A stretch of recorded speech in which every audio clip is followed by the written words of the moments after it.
The other day, I was going on my usual rehab walk, and something really interesting happened that I would like to share with you. I was walking along and feeling very contemplative for some reason. I was in a mood where I was very reflective, thinking about all kinds of things that had transpired to lead me in the direction that led to that very moment where I was thinking about all of it. Observing all the various threads that eventually wove together to lead me to be who I am or who I was that day in that very moment. Anyways, eventually I was walking towards three people who were throwing a frisbee. And they were in this triangle formation, throwing the frisbee between them. And even though I was in this contemplative state, I was still aware of my surroundings enough to say to myself, okay, well, I need to navigate around these people so I don't ruin their flow and get in the way. And also so I don't get hit by a frisbee, right? Just simple things that your mind processes when you're out in the world. The survival instinct is always present. So I start walking around one of the points of the triangle that they had formed. And as I'm getting closer, I'm sort of trying to time not being right near them when the frisbee is being thrown to the person that I'm walking closest to, right? And sure enough, things just lined up perfectly so that when I was walking past this person, without my knowledge, I had already passed them. Someone behind me had thrown the frisbee towards me. And the next thing you know, I have this guy jumping in front of me and grabbing a frisbee that was about to blast me in the face or the back of the head. I guess it would have been the side of my face. That area, I couldn't see it. My peripheral vision had passed the point where I could see the frisbee coming behind me. But what I did see was this giant man jumping in front of me. I almost ran into him, and I had to stop quickly so I didn't hit him. And in that moment, he says to me, "I was trying to save you." And then I felt compelled for some reason to respond with this heartfelt thank you. It just came out of me, thank you. Which, when you think about it, isn't really what you would say in that sort of scenario. Most of the time people would be kind of annoyed or agitated that they had almost been run over by someone who just needed to wait a second for the person to get far enough away to where they could safely throw the frisbee. But in this moment, we had this exchange where that person out of nowhere just said, "I was trying to save you," in a very matter-of-fact way and tone. The energy of the words was so crystal clear in the way that it was conveyed to me. And my response was likewise very clear. Thank you. And this, of course, is another great example of how life communicates with itself through the fractals of it. Meaning, I was on this walk in a very contemplative state, thinking about all of the paths that I had taken to lead me to where I was. And in this context, as I've gone over many times, I was thinking about what had happened to my body, the collapse of my nervous system, how those events came to fruition and what it meant for my future and also who I was and who I would become because of the way things transpired. And of course, as a part of that process, you're asking the question, why? Why did this happen to me? Well, of course, if I look at it in granular detail, I, in my mind, made every single decision that led me to that point. I made the decision, regardless of any of the other influences that I had or information that came into me. I ultimately made the decision to become a vegetarian. I ultimately made the decision to go work on a farm. And finally, I made the decision to drink excessive amounts of beer while I was working on the farm every summer. And all of those events, as well as many others, coalesced together into my nervous system eventually falling apart and not functioning correctly anymore. Which led me on this long journey to recover just normal function in my body, and to the very moment where I was walking, thinking about all of these threads coming together, because of course there are so many more than just the ones that are immediately of my concern as it relates to my body. So I'm thinking about all of that. It's swirling in my mind. And as I'm having all of those thoughts, this event manifests in reality out of nowhere. Another part of me says, I was trying to save you. And my response is, thank you. Right? You can see how that sort of accident, or potential accident, it ended up not doing any harm whatsoever. But that sort of interaction plays itself out, thousands of times every day all across the world? And the reactions and the words that are exchanged are so varied across different cultures and situations that there might not be any other example of people exchanging the way that me and this other person exchanged in that moment, right? A lot of the time it would be negative energy exchange between two people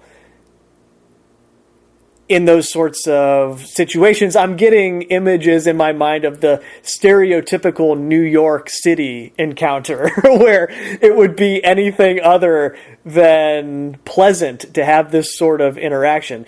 In a city that's disconnected from what I'm referring to here, that's what cities are designed to do. And so you have these disconnected exchanges where no one has time to be bothered in this sort of way. And it's sort of against the etiquette of the city to do something like this. It's like that internet meme. I don't know if you've ever seen it. It's one of the most funny things that I've ever seen. And I don't even know where it's from. It might not even be in America. But it's these two gentlemen who are engaging in a war of giving each other the middle finger. It's actually kind of elegant in the way they are disagreeing with each other. And who knows if it was an actual bit that they just wanted to go viral with. I don't know. But it actually looks real. And when you watch them, something happened between them, and then each of them is exchanging a middle finger in the other's face, and they're very aggressively putting the finger in each other's face. If I can find the footage of it, I'll put it at the end of this video. Otherwise, you should search for it because it's hilarious. But I'm getting that kind of image in my mind as an example of the other way that these kind of things can go. But in the moment, both of us were just thinking in different terms, because the larger scalar mind was utilizing this interaction to say something to me. And for all I know, my thank you anchored something that that other person had been thinking leading up to our exchange. I don't know how it works in that sense, whether it's always something simultaneous. Surely it would be varied. Sometimes it's speaking to one person and not the other, and just using another person in that moment to anchor something in your mind, and vice versa. And then sometimes it would be simultaneous. But for me, this was an incredible experience because, as I said, everything that I was thinking of in that moment was really asking the question, how did I get to this place? Why did this happen? How does this inform what actions I should take in the future? And I was given this explanation in this moment that's so obvious in hindsight. Hey, dummy, I was trying to save you. Because when I look back on where I was before this happened, I was on the road to ruin. I had found myself in this rut, in this pattern where, sure, my life was a lot of fun, and I loved what I did, which is not entirely true in the middle of the summer when it was brutal. But even then, even though I would be in a mood at the end of the day where I'm thinking, why do I do this? I'm so tired. Still, it was so much better than the typical 9 to 5 experience for me. I guess another way to put it would be I had convinced myself that I was content and I didn't need anything else. I could just ride out the rest of my experience doing what I was doing. But obviously, that wasn't the intent for my experience here, because I was abruptly shaken right out of that contentment. I no longer have that job. I no longer drink a lot of beer anymore. In fact, I haven't had a beer in almost 2.5 years at this point. Maybe some of you guys out there are struggling with that as well. It's entirely possible to kick habits like that. Though I should say, if you're a full-blown alcoholic, you would want to consult with professionals, because you can actually die if you withdraw cold turkey from alcohol and you're like a serious alcoholic. I never reached that point. I guess I was more functional. I mean, a lot of it is genetic, right? I'm just genetically predisposed to be able to handle a lot of alcohol. I don't know why. It's just in my genes. And having 6 beers a night was no big deal. You wake up feeling a little hungover, but then this is the part where the job enabled it. You sweat it all out immediately by 9 a.m. in the middle of the summer. And then by the time you get home at night, it's like, all right, let's have another beer, right? And that is the content cycle that I found myself in. And my response in that moment really anchored the whole thing, where I was just compelled to say thank you in a really expressive way, in a way that was full of gratitude. And that person, that guy that almost hit me, might have been taken aback a little by that. He kind of was, just when I looked at him, he was kind of like, oh, okay, you're welcome. But that's what I mean about other encounters like this, where the usual response might not be filled with that kind of energy or that kind of energetic exchange between two people, because he did almost smash into me. And I don't know, I was just compelled in that moment to respond like that. Of course, in hindsight, after I played it back, in the context of everything that was going on in my head during the moment, it was, oh yeah, I was saying thank you for trying to save me. Even though in my mind, I've been asking the question at various points in time, as I've gone over in prior recordings, where you have that woe is me energy, and you think, why is this happening to me? When the pain's really bad, or you just have a day where things aren't going right, and you feel like you're never going to heal. Well, eventually I'm given the gift of understanding that says, hey, I was trying to save you, man. That's why that happened, because the mind of God, that scale of perception, is capable of allowing or preventing anything. It could have allowed me to continue on the path that I was on and prevented my nervous system from falling apart.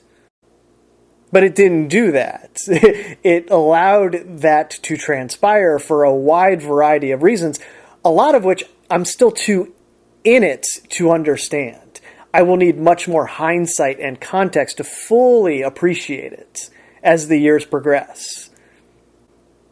And if I look at it that way, in the way that it was presented to me, it really is something that I should say thank you to, because I was saved in so many ways through this happening.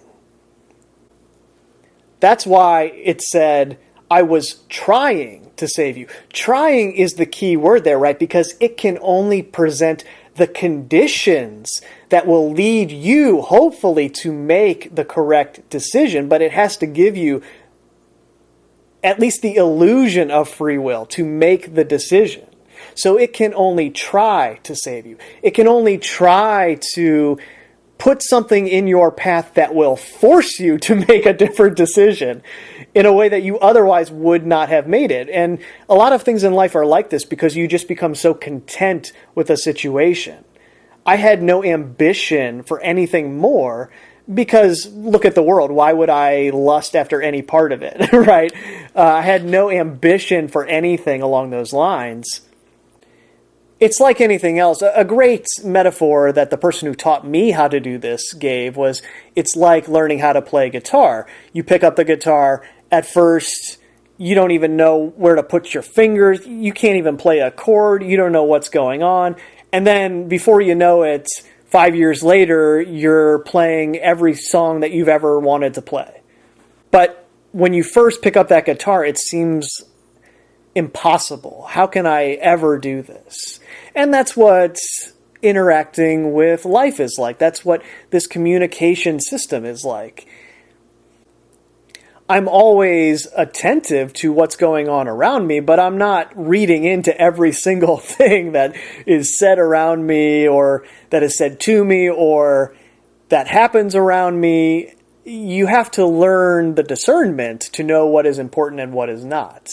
And just bigger than that, you need to be able to just be, to interact without creating delusions for yourself about how much life is interacting with you, right? You're no more important than any other part of it, and it will give you significant lessons when you need them. And that's what you have to learn to look out for, but it's not going to overdo it in that way, where it's all the time, 24/7, bombarding you with messages to decode. If you reach a certain level, I'm sure you could decipher every single moment of your life in this way, but that would really detract from the experience if you did that. So just a word of advice for those of you who might be new to all this.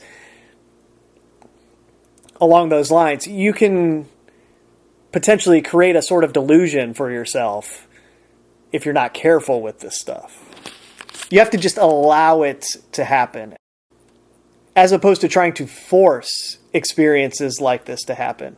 And that's where the New Age programming really gets in the way. This whole idea of manifesting, right? That's where you are led astray. I'm going to manifest these experiences for myself. Whatever is in your mind, you're thinking you want to manifest. Even if it's not a specific thing, you just say, I want to manifest a salient, incredible experience like the one that I described so far. Well, that'll never work. It will never bow down to you in that way because it created you, you see. And indeed, it's trying to show you how misguided you are.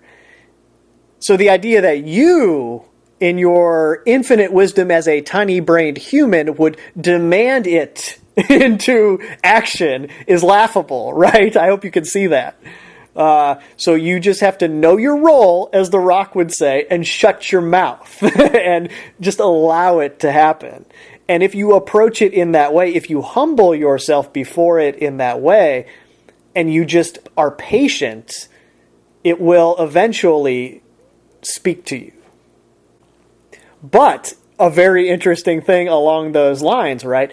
The very next day, I was going on the same walk, and the same people were out throwing the frisbee again. Apparently our schedules had synced up to where I was going for my walk at the very same time that they were going out to throw the frisbee. And this time I was hyper aware of what was going on because I'm thinking to myself, well, that was a close call. My body can't handle a giant human being crashing into it right now. That would really hurt and might do some damage. So I'm going to take a huge loop around them, more than is necessary to really avoid potentially getting hit by a frisbee this time. And sure enough, you can't make this stuff up, I tried to give myself a lot of distance walking around them, and the next thing you know, there's a frisbee being thrown that comes really close to hitting me again. And this time, my initial reaction was more in line with that meme I was talking about with the guys giving the middle finger to each other. And I'm thinking, come on, don't you remember this happening yesterday? Like, couldn't you have waited until I was out of the way to throw that frisbee so that you wouldn't hit me? Didn't we just go through this again? And then it just really hit me what it was trying to show me through all of this, because so much of what I was thinking the first time around, asking the questions why, was rooted in impatience. Why has this taken so long? Why am I not back to normal yet?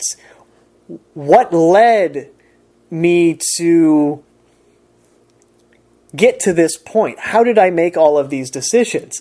I'm thinking about all of that. The response is, hey, dummy, I was trying to save you. And while I did this to save you, you, in the process of experiencing it, are being so impatient to understand why it's taking so long. You're being so impatient with me and what I'm trying to do for you. And you see, you might have had this great understanding unlocked for you in the first run through that we did with this, and the frisbee almost hitting you and the guy almost running into you, and you say, and him saying I was trying to save you and you saying thank you. But then the very next day you showed your impatience with almost an identical scenario. He didn't get close to hitting me this time, but the frisbee did. And that evoked the reaction of impatience in me, because I was looking at them like, how can you not be more patient and just wait for me to walk by?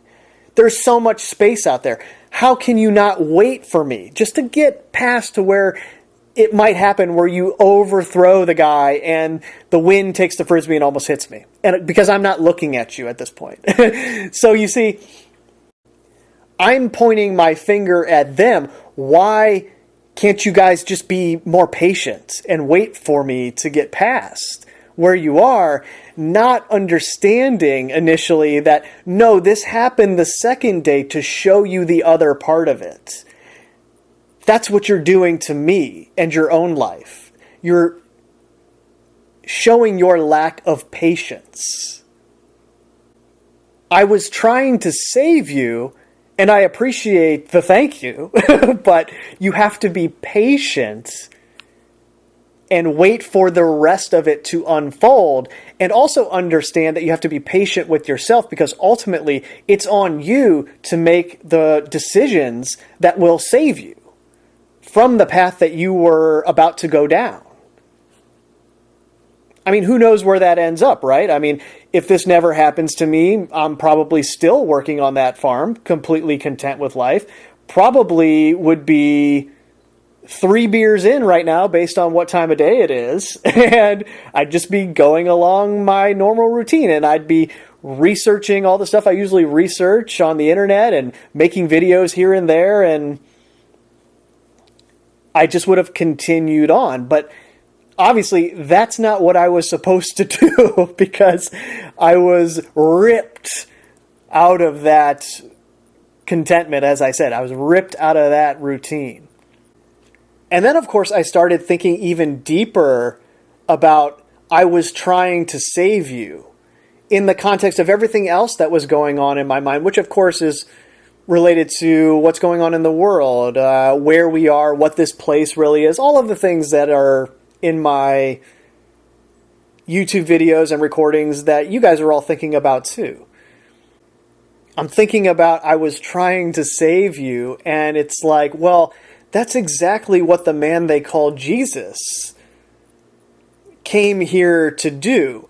If you could boil down everything that he said and was trying to relay to everyone back then, it would be, hey, dummy, I was trying to save you. That's why I came here. But it's not, hey, I was coming here to save you without you having to do anything. No, it's I was trying to save you. I was trying to show you that you were under mind control. I was trying to help break that spell so that you could make the decision for yourself to save yourself, to stop doing the things that were disconnecting you from where I come from what I am a fractal of, which you are a fractal of too. The mind of God. I was trying to show you how to reconnect to that. I was trying to save you, because in your disconnected state, you are lost. And ultimately, for that, as the story goes, I was tortured and murdered by the people who didn't want to be saved, who didn't want everyone else that they were controlling to be saved. And we've seen that pattern play out over and over again throughout history. And what is the response to a sacrifice like that? How do you even adequately describe it in words? You can't even come close. I can say, thank you. But that doesn't do it. What can you even say to an energy that would have that type of love for you? To say, hey, that's why I came here. I was trying to save you. You can see this fractal of bravery all over the place. Try just for a day, instead of focusing on everything that's in the news and going on around you in that way, try focusing on all of the acts of pure bravery that you see all around you on a day, in whatever day it is. It's everywhere. That's what I was trying to save you is. It's bravery, courage, integrity, the awe-inspiring love of it, the expression of love that entails, going into a situation knowing what could happen to you, just because it's the right thing to do. The bravery of that, you can see it everywhere in so many different ways, in ways that you wouldn't even think are fractals of that on first glance. But when you really dwell on it and you pay attention to it, you say, wow, it's the same thing. Meanwhile, those news stories, everything that's going on in the world, that's trying to convince you that this type of bravery isn't in existence anymore. It takes that energy, channels it into its own creations, and uses it for itself to grow and expand and further control. I was trying to save you. That's ultimately what it was.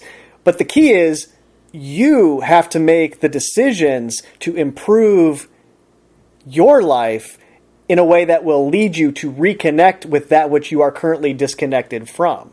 It can't do it for you. It can only help you along the way.